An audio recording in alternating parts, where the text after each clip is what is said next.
오늘 주시는 하나님의 말씀은 신약성경 마가복음입니다. 여러분 마가복음 계속 지금 보고 있죠? 1장 16절에서 17, 18절까지 말씀을 보도록 할 텐데요.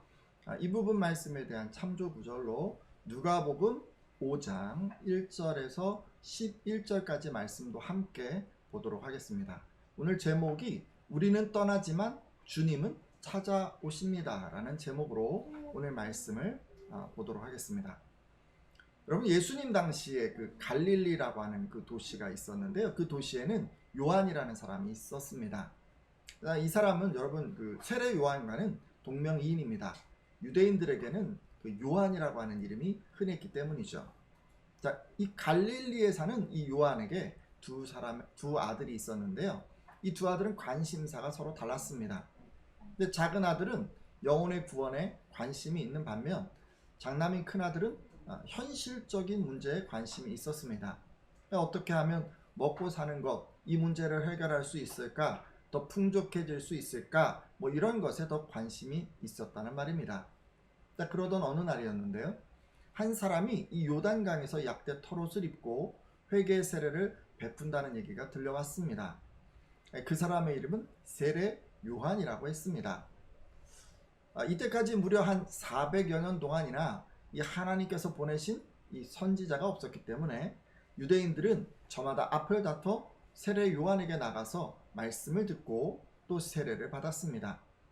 이때 작은 아들은 혹시 그가 하나님이 보내신 구원자인가 해서 그의 제자가 되었습니다.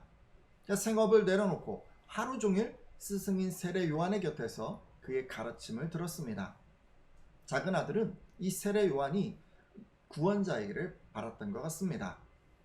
하지만 세례 요한은 그가 만나길 갈망했던 구원자가 아니었습니다. 왜냐하면 그 제사장과 레위인들이 요한에게 찾아와서 내가 누구냐 라고 물었을 때 요한은 나는 그리스도가 아니다 라고 대답했기 때문입니다. 그런 대답 때문에 이 작은 아들은 적잖이 실망했지만 그럼에도 세례 요한의 성품과 신앙을 배우고자 계속 그의 곁에 머물렀습니다. 그러던 어느 날이었는데요. 예수라고 하는 이 사람이 요단강가에 나오자 스승인 세례 요한은 보라, 세상 죄를 짊어지신 하나님의 어린 양이시다. 내가 전에 내 뒤에 오시는 분이 계시는데 그분이 나보다 위대한 것은 나보다 먼저 계셨기 때문이다 라고 말한 분이 바로 이분이다 라고 말합니다. 그리고 나는 성령님이 하늘에서 비둘기처럼 내려와 이분 위에 머무시는 것을 보았다. 나도 전에는 이분을 몰랐다. 그러나 물로 세례를 주라고 나를 보내신 분이 성령이 내려와서 어떤 사람 위에 머무는 것을 보거든 그가 곧 성령으로 세례 주실 분인 줄을 알아라 하고 일러주셨기 때문에 이분이 하나님의 아들이라고 증거하는 것이다 라고도 말했습니다. 이렇게 세례 요한이 예수가 자신보다 큰 분이고 또 하나님의 아들이라고까지 얘기를 하자 작은 아들은 그날로 세례 요한의 곁을 떠나 예수님의 제자가 됩니다. 제가 지금까지 그 갈릴리에 사는 그 요한의 그 작은 아들 얘기를 전해드렸는데요. 혹시 이 아들의 이름 아는 분 계십니까? 계시죠? 우리 교회 성도님들은 이제 성경 많이 읽으시기 때문에 잘 아실 것 같아요. 예수님의 12제자 중에 한 사람 안드레입니다. 근데 여러분, 예수님의 제자가 된 이 안드레는 너무도 기뻤던 것 같습니다. 안드레는 자신의 형 시몬을 찾아가서 형, 우리가 메시아를 만났어 라고 말한 후에 얼떨떨하고 있는 이 형을 데리고 예수님에게로 갔습니다. 그러자 안드레의 형을 보고 예수님은 뭐라고 하셨을까요? 요한복음 1장 41절에서 42절까지의 말씀인데요. 예수님께서 이 시몬, 안드레의 형을 보고 뭐라고 하셨는지 한번 확인해 보도록 하겠습니다. 그가 먼저, 우리 한번 읽겠습니다. 시작! 그가 먼저 자기의 형제 시몬을 찾아 말하되 우리가 메시아를 만났다 하고 메시아는 번역하면 그리스도라. 데리고 예수께로 오니 예수께서 보시고 이르시되 내가 요한의 아들 시몬이니 장차 게바라 하리라 하시니라. 게바는 베드로라. 아멘. 예수님께서요, 이 안드레 형 시몬을 보시고는 제자가 되려고 왔느냐, 제자가 되고 싶으냐라고 묻지 않으셨습니다. 그리고 그냥 대뜸 너는 요한의 아들 시몬이다. 그러나 앞으로는 게바라고 부르겠다라고 하셨습니다. 보자마자 그냥 바로 자신의 제자로 삼으시겠다고 선언하신 것입니다. 여러분 여기 보면요, 예수님께서 안드레의 형 시몬의 이름을 게바로 바꿔주셨습니다. 게바는 수리아어로서 뜻은 이 단단한 바위 또는 반석이라는 의미입니다. 자, 그러면 헬라어, 그러니까 지금의 그리스어로 이 게바를 어떻게 부를까요? 알고 계시죠? 여러분 잘 알고 계시는 베드로입니다.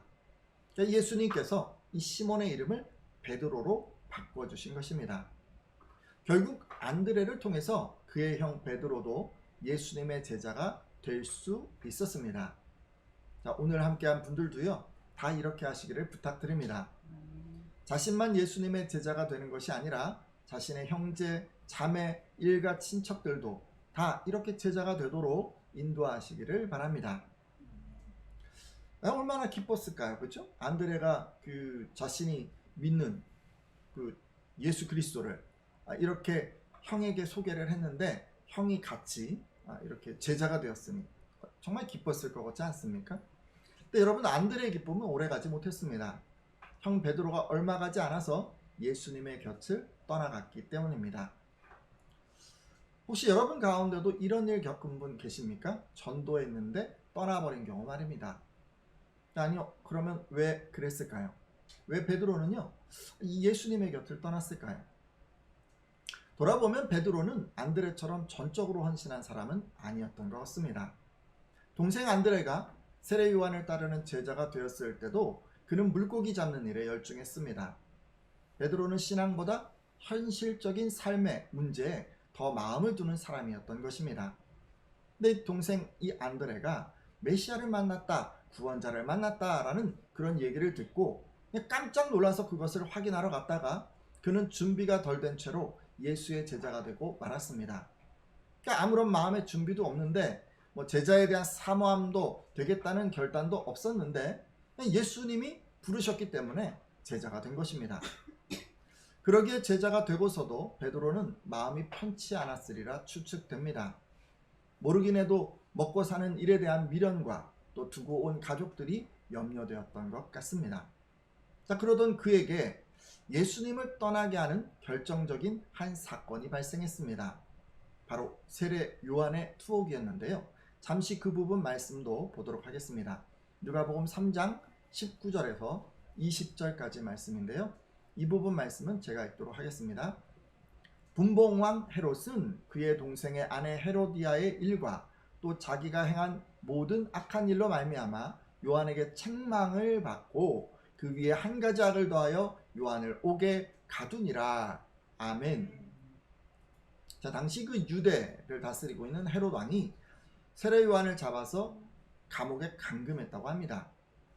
이 당시 헤롯의 본명은요, 헤롯 안티파스로서 당시 그 정복국인 로마가 갈릴리 지방의 분봉왕으로 세운 사람입니다. 근데 그는 매우 난잡한 생활을 했다고 알려져 있습니다. 특히 첫 부인과 강제로 이혼하고 조카이자 또 이복 동생 빌립의 아내인 헤로디아와 재혼을 했습니다. 당시 이런 일은 율법이 금하는 죄였습니다. 백성들의 모범이 되어야 하는 이 왕이 도리어 권력을 남용해서 근친상간의 죄를 저지른 것입니다. 당연히 세례 요한은 이런 헤롯 왕을 질책하면서 회개하라고 촉구했습니다. 하지만 돌이키기는커녕 이 헤롯 왕은 세례 요한을 붙잡아서 감옥에 감금해 버렸습니다. 자, 이런 상황이에요. 그럼 어떻게 해야 할까요? 여러분 어떻게 하시겠습니까?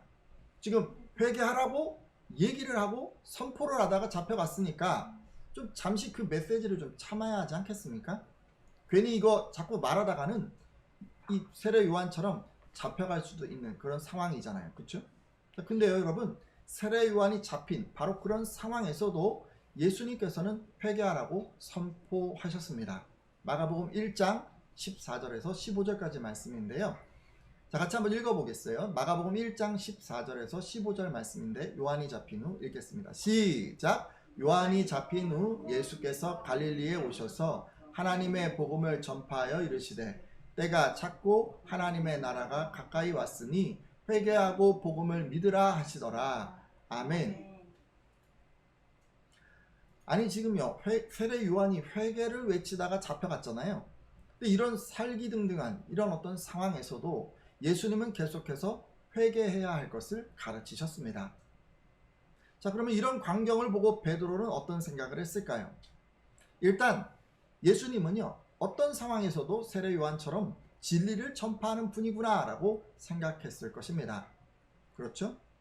근데 그것으로 끝이 아니에요, 여러분. 그렇죠? 이 진리를 외치다가 예수님도 결국 세례 요한처럼 위험에 처할 수도 있다라고도 생각했을 것입니다. 여러분 맞나요? 여러분도 그렇게 생각하시나요?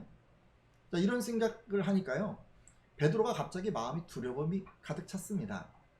이렇게 예수님을 따라가다가는 자신도 어떤 위험에 처할지 알 수 없었기 때문입니다. 그래서였을까요? 미련과 염려를 안고 있던 이 베드로는 엎친 데 겹친 격으로 손해나 피해 입을 것에 대한 두려움까지 생기자 예수님 곁을 떠나버렸습니다. 자, 왜 그런 겁니까? 이게 예수님의 제자가 되어서 이 베드로가요, 그 세상 사람들의 존경을 받고 싶었던 것 같아요. 나중에 예수님께서 유대인의 왕이 되면 정치적인 어떤 위치를 좀 얻고 싶었던 것 같고요, 부귀와 영화를 누리고 싶었던 것 같습니다. 그는 세상에서 성공자가 되고 싶었던 것입니다.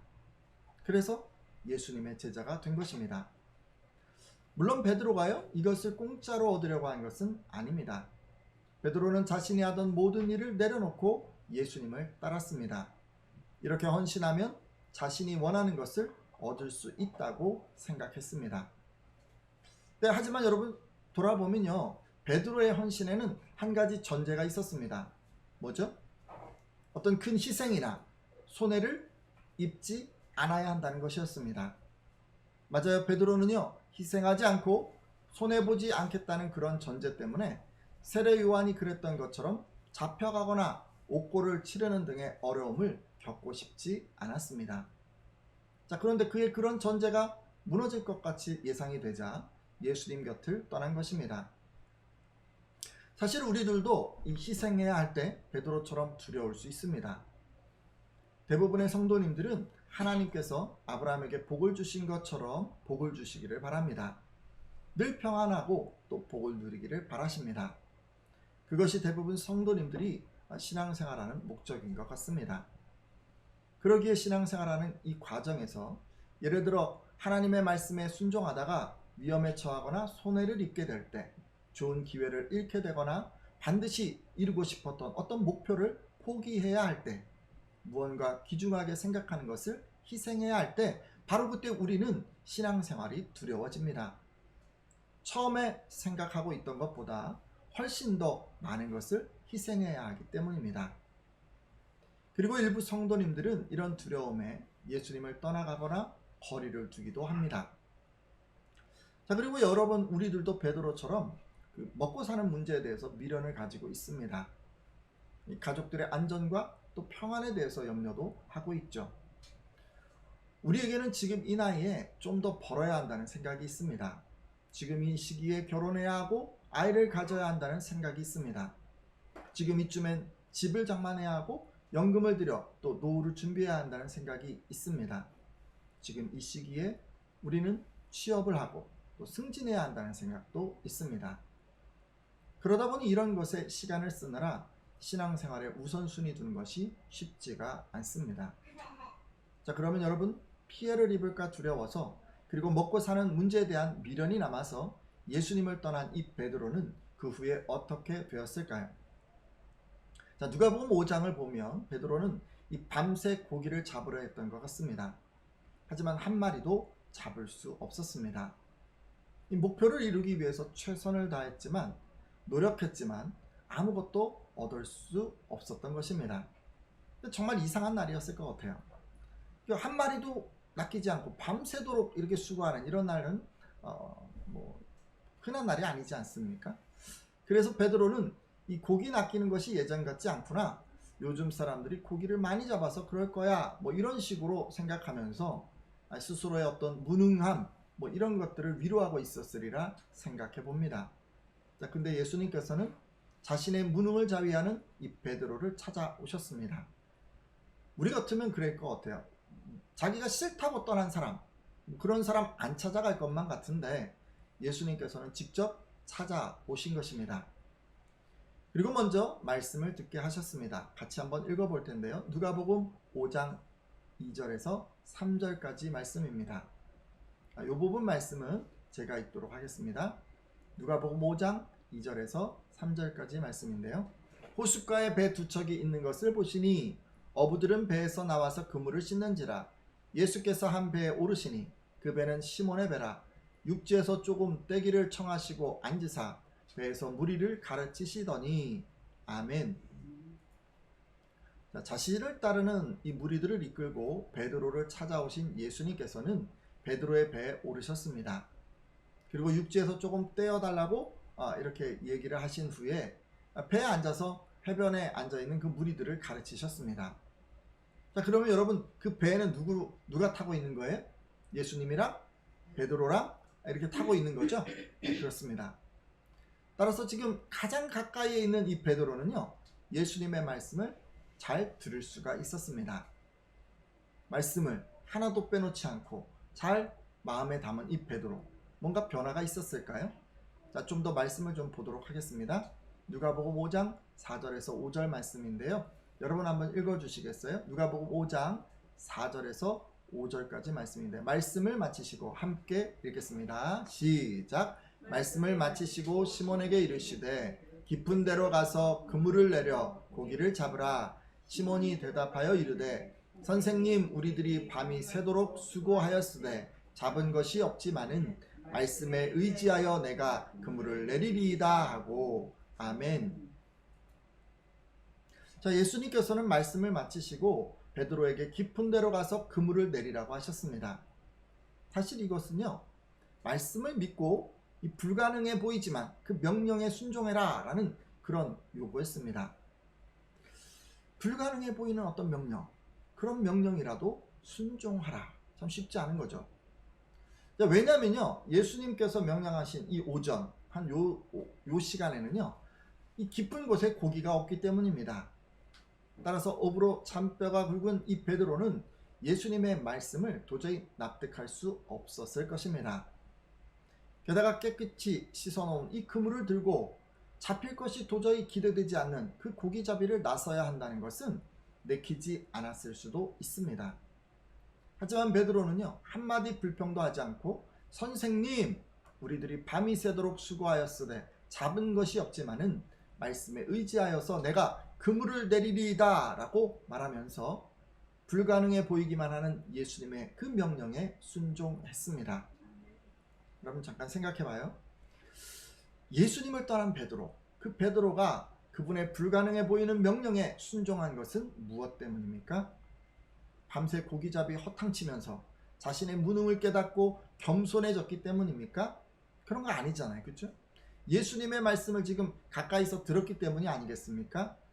다른 거에 자꾸 마음 뺏기지 않고 오직 예수님의 말씀에 집중했기 때문이 아니겠습니까?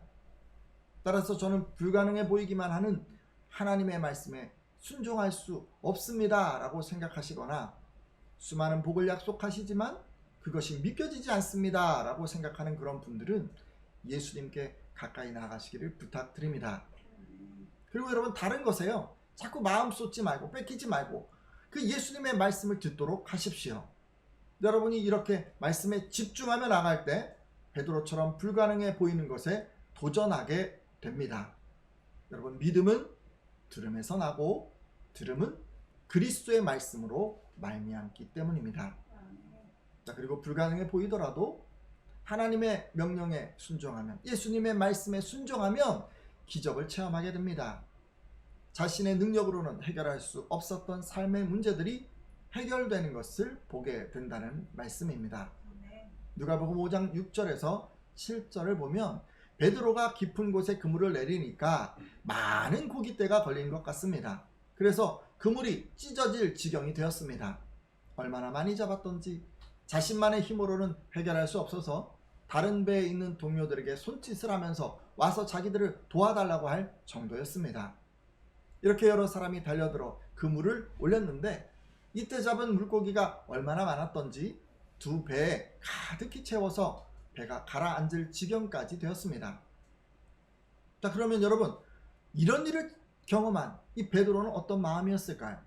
베드로는 고작 물고기 잡는 문제를 해결하고자 예수님을 떠나갔는데 오히려 지금 찾아오셔서 자신의 능력으로는 해결할 수 없었던 그 문제를 말씀 한마디로 해결해 주시는 것을 보고 먼저 예수님을 떠난 자신을 어리석게 여겼을 것 같습니다. 그리고 흔쾌히 제자로 받아주셨는데도 그것을 뿌리친 자신이 죄스럽게 여겨졌을 것 같습니다. 자, 이런 그의 마음을 물고기를 잡은 후에 그 예수님께 한 그 말에 고스란히 담겨 있습니다. 한번 확인해 보도록 할 텐데요. 누가복음 5장 8절입니다. 누가복음 5장 8절 말씀인데요. 제가 읽겠습니다. 시몬 베드로가 이를 보고 예수의 무릎 아래 엎드려 이르되 주여 나를 떠나소서 나는 죄인이로소이다 하니 아멘. 여러분, 베드로가 예수님 앞에 엎드려서 뭐라고 얘기했습니까? 주여 나를 떠나소서 나는 죄인으로소이다 라고 고백했습니다. 자, 그러면 예수님께서는 이런 고백을 하는 베드로를 어떻게 대하셨을까요? 너는 나를 버리고 떠났으니 이제 후에도 소용없다 라고 이렇게 냉정하게 대답하셨을까요? 아니에요, 여러분. 우리 예수님 그렇게 하지 않으셨습니다. 한번 확인해 보도록 하겠습니다. 누가복음 5장 10절 하반절에서부터 11절까지 말씀인데요. 같이 한번 한 목소리로 읽겠습니다. 자, 예수께서 시몬에게 같이 읽습니다. 시작! 예수께서 시몬에게 이르시되 무서워하지 말라. 이제 후로는 내가 사람을 취하리라 하시니 그들이 배들을 육지에 대고 모든 것을 버려두고 예수를 따르니라. 아멘. 자, 여러분, 말씀을 보니 예수님께서 어떻게 하셨습니까? 무서워하지 말라. 이제 후로는 내가 사람을 취하리라 라고 말씀하셨습니다. 그러니까 예수님께서는 이 베드로를 다시 제자로 받아주시고 사람 낚는 어부가 되게 하시겠다고 그렇게 얘기를 해주신 거예요. 결국 이런 예수님의 말씀으로 베드로뿐 아니라 그와 함께하던 세베대의 아들들 야고보와 요한도 예수님을 따르는 제자가 되었습니다. 할렐루야. 여러분, 지금까지요 이 베드로 얘기 잠깐 살펴봤습니다. 저는 이런 예수님이 너무나도 좋습니다. 먼저 이게 먹고 사는 문제에 대한 염려와 근심으로 가까이 하지 못하고 떠나 있는 우리들을 다시 찾아와 주시는 그 예수님이 좋고요. 그리고 믿음을 가질 수 있도록 말씀으로 깨닫게 해주시는 이 예수님이 좋고, 또 우리 능력으로 해결할 수 없는 문제를 해결해 주시는 예수님이 좋고, 끝으로 나는 죄인입니다라고 고백함에도 다시 받아주시는 예수님이 좋습니다. 이제 말씀을 붙들고 기도하려고 합니다. 혹시 오늘 함께한 예배자들 가운데 베드로처럼 먹고 사는 문제나 고난받는 것에 대한 두려움으로 예수님과 거리를 둔 분 계시다면 이 시간 돌이켜 주십시오. 그리고 나의 삶의 현장에도 찾아와 주시고 말씀을 통해 믿음을 더해 주시고 해결할 수 없는 문제가 해결됨을 보게 해달라고 기도해 주십시오. 그래서 나는 죄인입니다 고백하고 예수님을 따르는 제자가 되게 해달라고 기도해 주십시오.